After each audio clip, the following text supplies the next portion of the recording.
আমি আপনাদের মাঝে আরেকটা গাছ নিয়ে কথা বলছি। দেখেন, এই যে নাক ফুলের মতো, অবশ্যই সকলে চিনবেন এই যে নাক ফুলের মতো গাছটা। যারা দাঁতের ব্যথায় এই শীতের মধ্যে, কনকনা শীতের মধ্যে যারা দাঁতের ব্যথায় কষ্ট করেন, এই নাক ফুলের মতো যে গাছটা দেখছেন, এই গাছ থেকে কিবা 10টা 15টা এই ফুলটি উঠিয়ে নেবেন।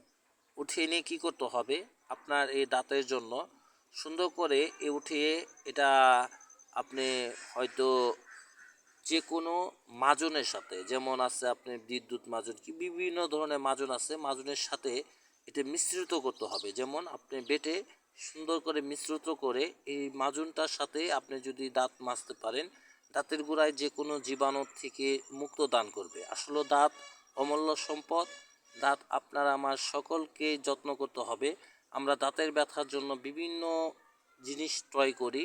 আসলে দাঁতের ব্যথার জন্য এটা হলো মহা ওষুধ। আপনি কঠিন পোকা দাঁতে ব্যথা কিংবা দাঁতে মাড়ি ব্যথা, দাঁতে গোড়ায় রক্ত পড়ে, দাঁতে যে কোনো সমস্যা থেকে আপনাকে মুক্ত দান করবে। অবশ্যই আপনারা ভিডিওটা সকলেই লাইক কমেন্ট শেয়ার করবেন। আপনাদের মাঝে কিছু ভিডিও করছি, অবশ্যই মানুষকে যদি সুযোগ করে দেন, অবশ্যই আপনাদের মাঝে ভিডিও অবশ্যই আরও 2-4টা ছাড়ার অবশ্যই চেষ্টা করব। আপনাদের মাঝে সকলের মাঝে এই ভিডিওগুলো পৌঁছায় দেওয়ার লক্ষ্যে আপনাদেরই সহযোগিতা চাই।